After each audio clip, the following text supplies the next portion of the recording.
मुंबईमध्ये bike taxi संदर्भामध्ये परिवहन विभागाने एक मोठा निर्णय घेतलाय। मुंबईमध्ये पुढच्या 2 महिन्यांमध्ये रॅपिडो सारख्या बाईक सर्व्हिस मुंबईमध्ये सुरू होणार आहेत। बाईक टॅक्सी सुरू करताना महिला सुरक्षेची विशेष काळजी घेतली जाणार आहे। बाईक चालवताना मागे प्रवासी बसवताना बाईकच्या मधोमध पार्टिशन लावणं बंधनकारक असणार आहे। ओला उबेर प्रमाणे मुंबईमध्ये बाईक टॅक्सीला परवानगी देण्यात येणार आहे।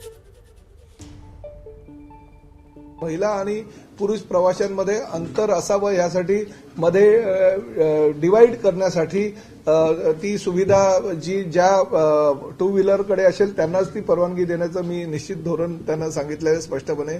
पावसाळ्यामध्ये ज्या पद्धतीनं ते स्विगीवाले किंवा फूड सप्लाय करणाऱ्या एजन्सीज असतात त्यांच्याकडे पावसाळ्यामध्ये बसण्यासाठी ऑटोमॅटिक एक फोल्डिंग असतं, असं की जेणेकरून तो पाऊस त्या प्रवाशाला किंवा चालकाला त्याचा नुकसान त्याच्या माध्यमातून होऊ शकत नाही। त्यामुळे ती सुद्धा प्रोव्हिजन त्या ठिकाणी असली पाहिजे, अशा काही मी सूचना केलेल्या आहेत। एबीपी माझा, उघडा डोळे बघा नीट।